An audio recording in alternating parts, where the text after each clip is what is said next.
శ్రద్ధానంద్ గంజ్లో గల ఉమామహేశ్వర ఫంక్షన్ హాల్లో నిర్వహిస్తూ ఉన్నాం.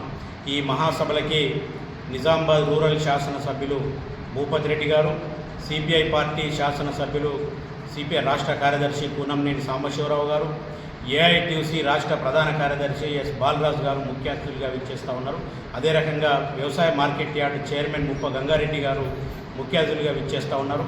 ఈ మహాసభల్లో రాష్ట్ర వ్యాప్తంగా వ్యవసాయ మార్కెట్ యార్డులో కార్మికులు ఎదుర్కొంటున్నటువంటి సమస్యలు, అదే రకంగా రైతు ధాన్యం మార్కెట్ యార్డుకు తీసుకురాకపోవడానికి గల కారణాలు, ప్రభుత్వం అవలంబిస్తున్నటువంటి విధానాలు, వీటన్నిటి మీద సుదీర్ఘమైనటువంటి చర్చ చేసి రాబోయే కాలంలో రైతు నేరుగా తను పండించినటువంటి ధాన్యాన్ని వ్యవసాయ మార్కెట్ యార్డుకు తీసుకొచ్చేటటువంటి పద్ధతుల్లో ఏ రకమైనటువంటి కార్యాచరణ రూపొందించుకోవడంతో పాటు మార్కెట్ యార్డులో పనిచేస్తున్నటువంటి వేలాది మంది కార్మికుల ఉపాధికి సంబంధించి, ఉద్యోగాల పని భద్రతకు సంబంధించి, లైసెన్సుల రెన్యువల్కు సంబంధించి, అదే రకంగా వాళ్ళ జీవనోపాధికి సంబంధించినటువంటి సమస్యల మీద చర్చ చేసేటటువంటి అవకాశం ఉంటుంది. కాబట్టి కార్మికులు, అదే రకంగా అధికారులు, అదే రకంగా నాయకత్వం ఈ రెండవ మహాసభలో పాల్గొని మహాసభను జయప్రదం చేయాల్సిందిగా ఈ సందర్భంగా విజ్ఞప్తి చేస్తాము.